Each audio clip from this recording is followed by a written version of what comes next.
Assalamualaikum warahmatullahi wabarakatuh. Perkenalkan, nama saya Muhammad Asrul Sabir, NIM 200301500049, kelas PDKRA. Jadi di sini saya akan mempresentasikan masa dewasa awal dan madya.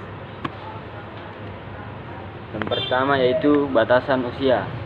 Pembagian masa dewasa yaitu yang pertama dewasa awal umur 18 sampai 40 tahun. Yang kedua yaitu dewasa madya, yakni umur 41 tahun sampai 60. Yang ketiga dewasa akhir di atas 60 tahun. Batasan memasuki dewasa segi hukum, bila orang dewasa itu telah dapat dituntut tanggung jawabnya atas perbuatannya. 2. Segi pendidikan, bila mencapai kemasakan kognitif efektif dan psikomotorik sebagai hasil ajar atau latihan. 2. Segi biologis, bila diartikan suatu keadaan pertumbuhan dalam ukuran tubuh dan mencapai kekuatan maksimal serta siap berproduksi. 3. Segi psikologis, bila ditinjau dari status keadaan dewasa telah mengalami kematangan. Yang kedua yaitu ciri khas perkembangan dewasa dini.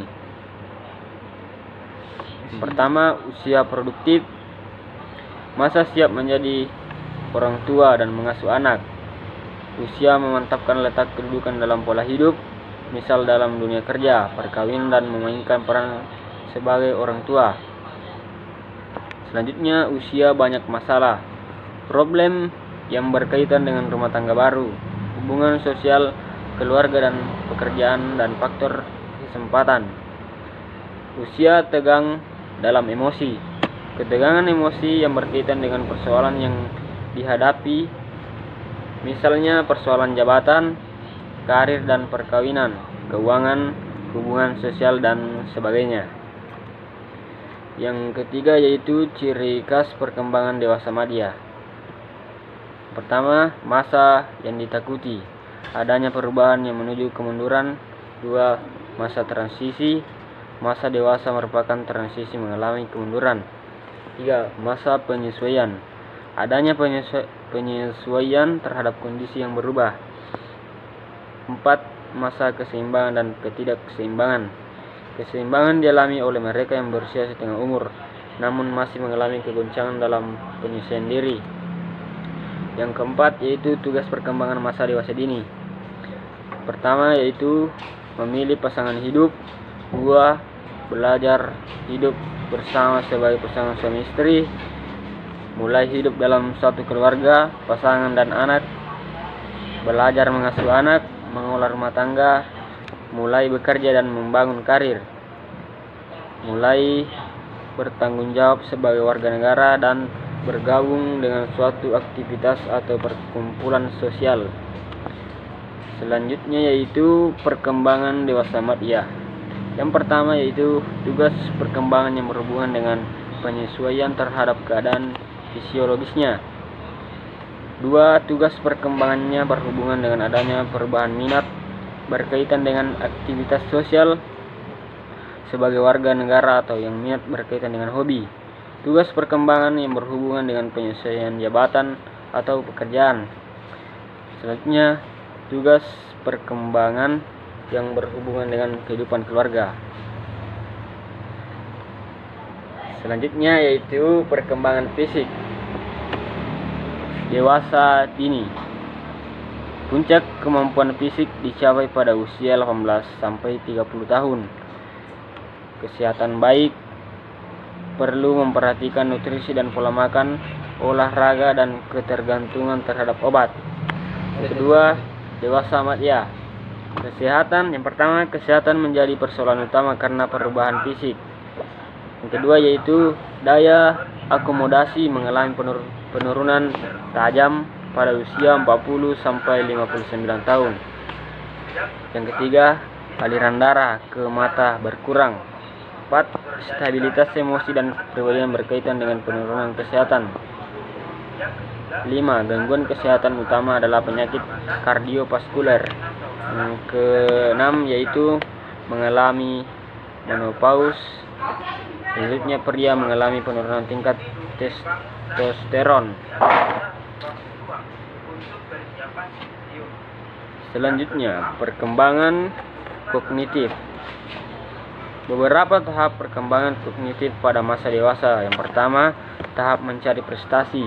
Terjadi pada masa dewasa awal, berkaitan perencanaan masa depan atau karir dan perolehan pengetahuan.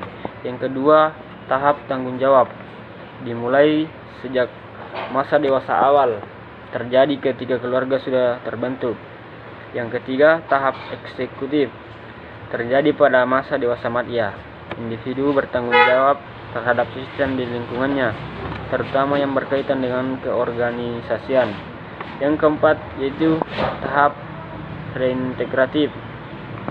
Terjadi pada masa dewasa akhir. Individu memfokuskan pada kegiatan yang bermakna bagi dirinya. Berikutnya, perkembangan emosi, sosial dan moral. Dewasa dini.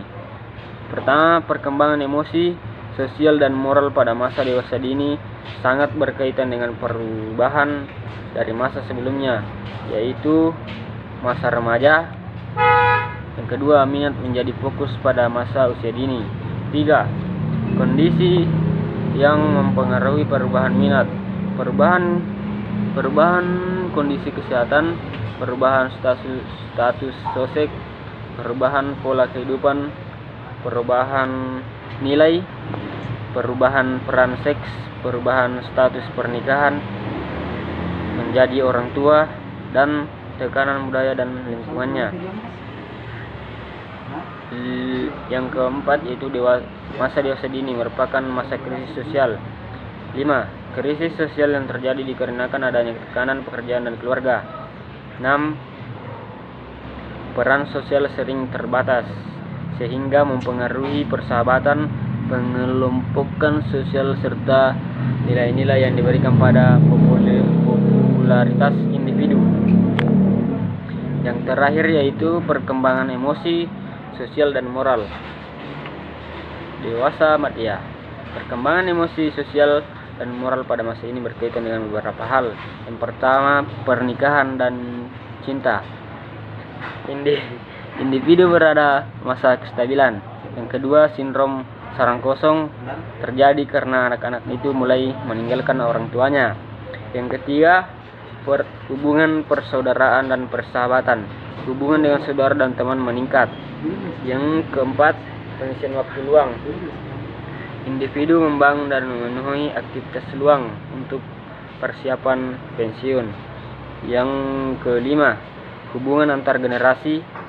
Keterdekatan hubungan tampak pada keterdekatan anak-anak yang beranjak dewasa dengan orang tua.